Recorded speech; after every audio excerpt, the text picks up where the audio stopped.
The fate of government buildings and multi-billion shilling residential apartments developed inside the Ngong Forest now rests with the Ministry of Environment. This after Parliament declared the law was not followed in hiving off parcels of land from Ngong Forest.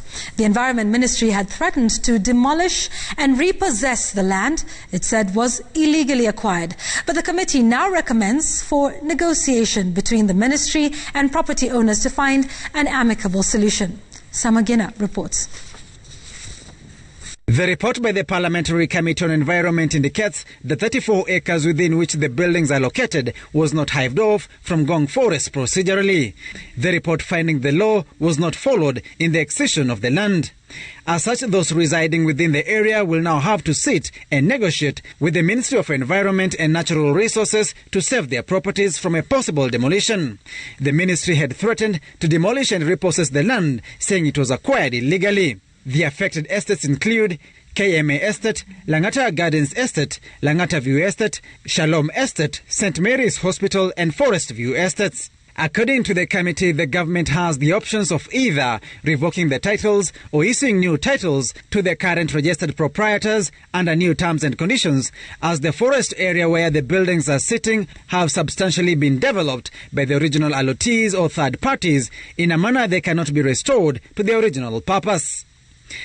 The committee is also directing the Director of Criminal Investigations, George Kinoti, to within the next 6 months of tabling of the report, commence investigations relating to the procedure of excising and allocating land from the Ngong Road Forest to private individuals, including officers that substantially held offices of the Commission of Lands, the Chief Conservator of Forests, and the Commission of Prisons between the period of 1993 and 1998, with a view of prosecuting any person found culpable where a criminal offence is established.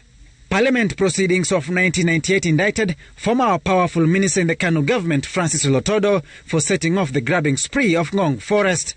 The late Lotodo, the then Minister for Natural Resources, could have duped the country on the reasons for hiving off 53 hectares of forest land.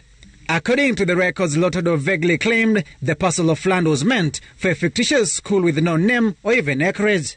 Parliamentary proceedings of April 1998 indicating Lotodo could not even name which school the land being hived off was meant for. Once the minister signed off a Gazette notice of March 1998 to hive off the forest land, from here everything went on a downhill spiral as powerful connected individuals and politicians ended up with titles for the land.